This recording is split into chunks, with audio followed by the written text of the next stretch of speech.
Hello viewers, welcome to my YouTube channel once again. We are continuing with our discussion on Henrik Ibsen's A Doll's House, and our focus now shifts to Act 2. In a summary, let me go over what we have found out from Act 1.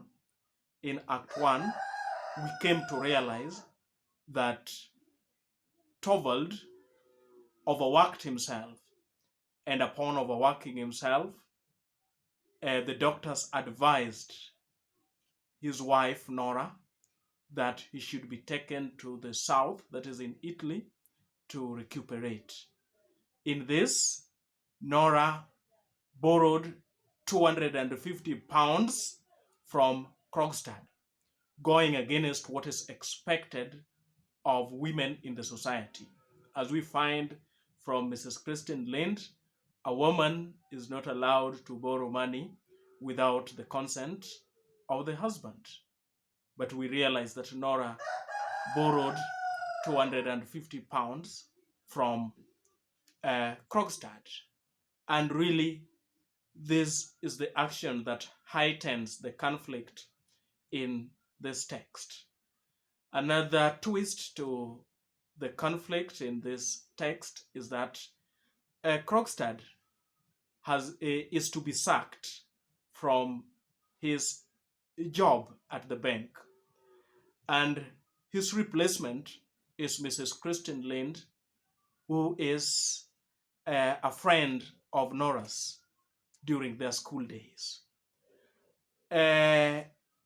Krogstad then tries to blackmail Nora using the secret. He threatens to expose the secret of Nora's forgery of her papa's signature to take a loan that would be used to take Torvald to the south for treatment. This is really what informs the conflict of this text.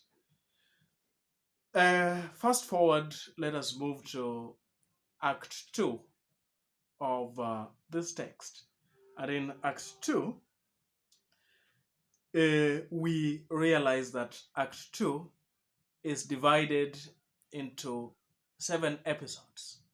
We will start by discussing the first episode. The first episode brings to us the conversation between Nora and the nurse. It is on the Christmas day. It begins, this act begins on the Christmas day.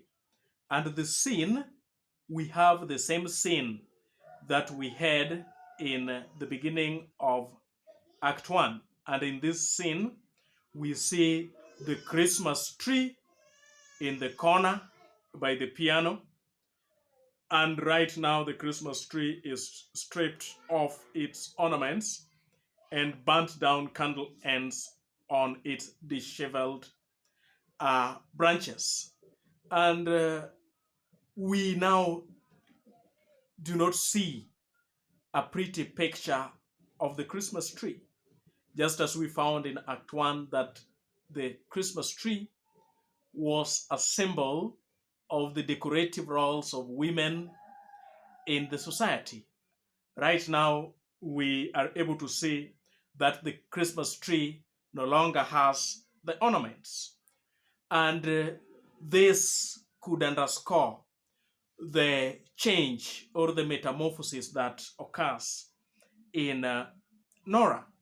Again, at the same scene, we are able to see Nora's cloak and hat lying on the sofa.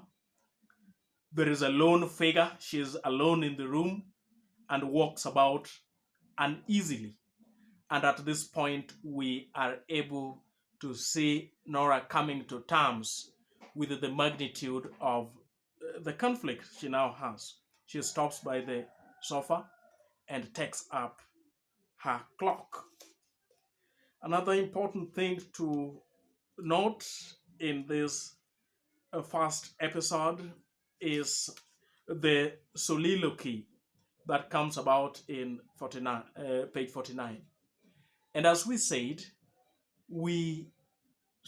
that soliloquy is an aspect of style that authors normally use. Soliloquy is whereby characters speak to themselves.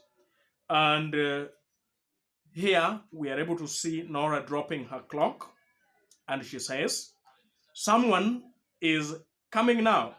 She goes to the door and listens. No, it is no one. Of course, no one will come today, Christmas Day, nor tomorrow either. But perhaps, she continues to tell herself, opening the door and looking out, no, nothing in the letterbox. It is quite empty. Comes forward. What rubbish! Of course, he can't be in earnest about it. Such a thing couldn't happen. It is impossible. I have 3 little children. So the soliloquy really tells us what is going on in the mind of Nora. She fears that someone could be coming to her house, and this could be Krogstad, because Krogstad had threatened to expose the contents of her secret, that is, forging her father's signature to take her husband Torvald for treatment in Italy. So she fears that Krogstad may make his way and may come to their house to reveal that secret. Then when she also soliloquies by saying there is nothing in the letterbox, it is quite empty, she fears and she is anxious that could be Torvald has come and has dropped a letter in the letterbox detailing the intricacies surrounding her forgery. She also says such a thing couldn't happen. It is impossible.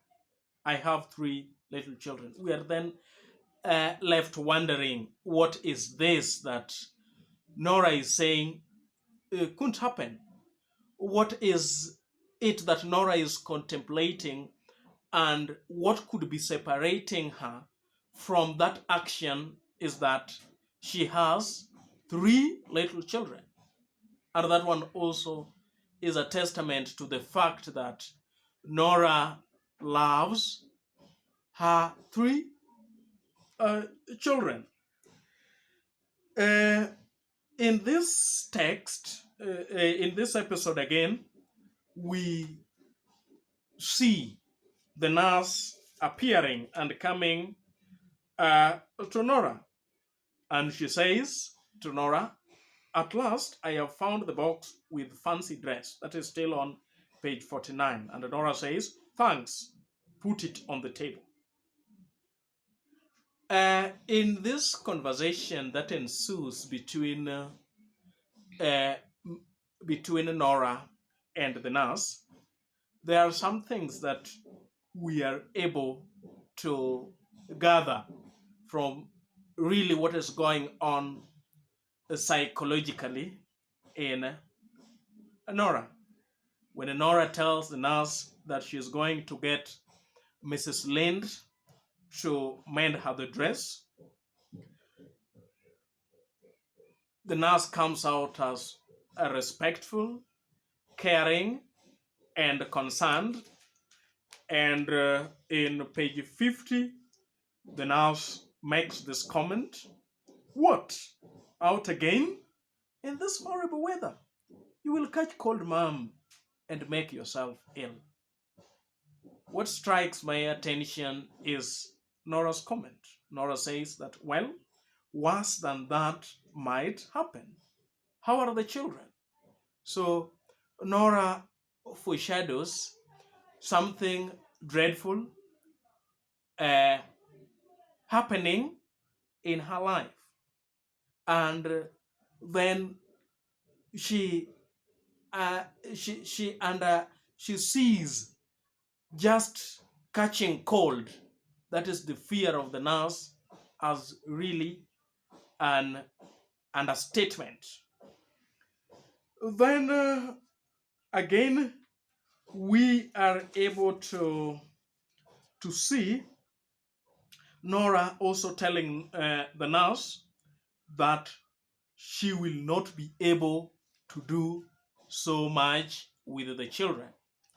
Towards the end of the last episode of Act 1, we were able to see Torvald telling Nora that anyone with moral corruption, someone guilty of moral corruption, normally poisons their home, and they normally deprave their little children.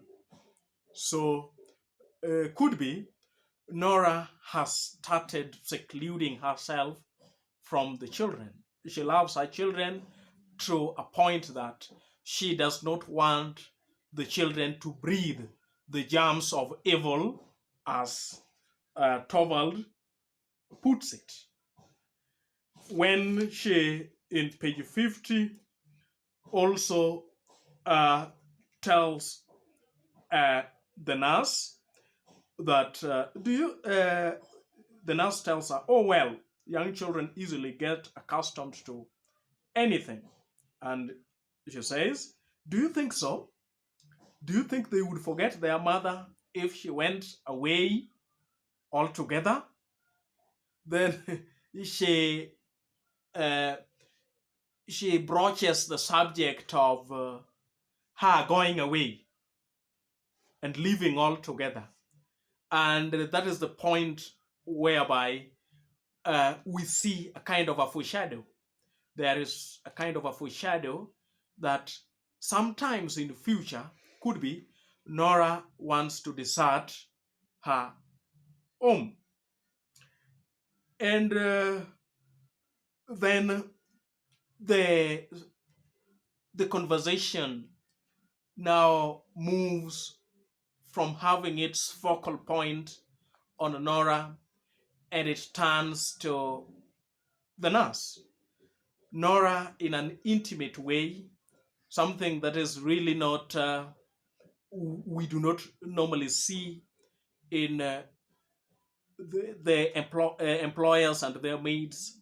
We see some kind of honest talk between them when Nora asks the nurse how she could have a heart to put her child out among strangers. So through flashback, in this episode 1 of Act 2, we also come to realize that Anne, that is Nora's nurse, gave birth to a young girl. We come to realize that the girl's father did not take responsibility, and for that matter, therefore, we come to realize that the nurse abandoned her.